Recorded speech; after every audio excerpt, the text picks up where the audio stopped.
You guys need to listen This to question this. is just for pharmacists or anybody who works in the pharmacy field. Why does it take hours to fill a prescription? Like, what is happening?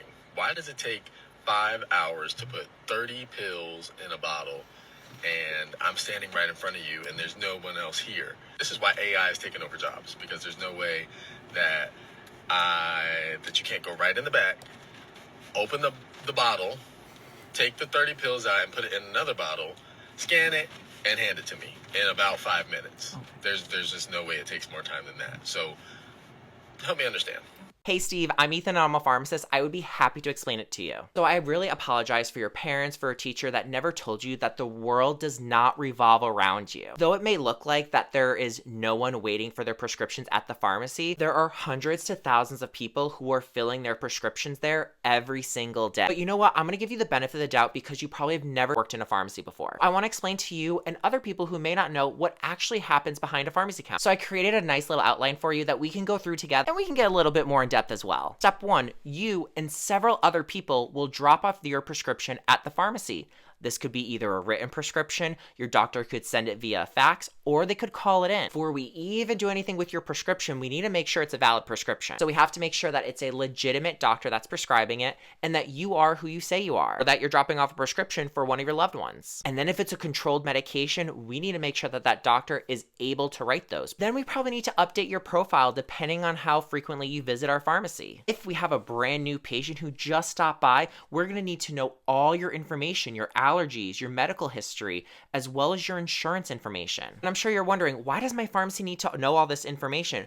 Well, because when you're getting multiple prescriptions from maybe multiple doctors, they may not all communicate with each other, so if there is an allergy, we'll be able to pinpoint it out right away for you. Then the next step, we're gonna try to process your insurance, so we need to make sure that your insurance is correct. Then once we make sure we have the correct insurance for you, because sometimes some patients have no clue what their insurance is, we're then going to type up your prescription. And we have to be careful when we're typing that up, because if there's any issues or any errors, you'll get dispensed the wrong medication or the wrong directions. That's when, after we type the prescription, we're going to bill your insurance and we'll either find out if it's covered or if it needs something what's called a prior authorization. If it needs a prior authorization, you're not going to probably get your prescription today, because your doctor is going to have to fill out paperwork to tell your insurance that you need to be on this medication. But if it goes through your insurance, that's amazing. So now that we've typed it up, now it's going to be my job to review the prescription that was just typed in. This is to make sure that, there's no drug interactions, that this medication is okay for you to take, and whoever typed the prescription,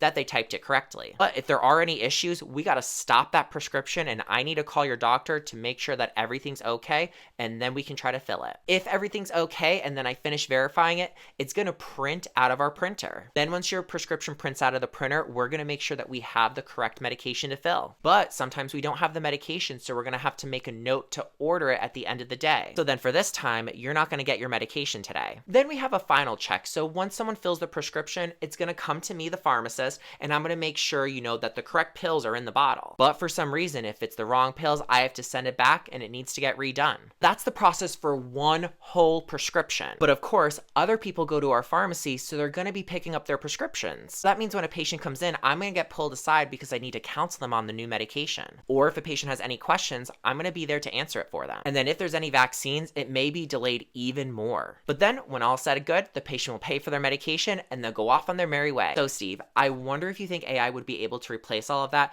because when it comes to patient safety and patient health, I don't think it will. Also, the amount of times I've used AI to give me counseling points, it's actually very scary, the most incorrect information that it's giving. I know that you think AI may be replacing us, but something I forgot to tell you was that there's boards of pharmacies all across the United States. So every state has their own board of pharmacy. I can tell you, they want to get paid, and they're not going to have AI take over anything. But by all means, if you think you can use AI to create your own pharmacy, then go for it. I am so supportive for people who want to start their own business.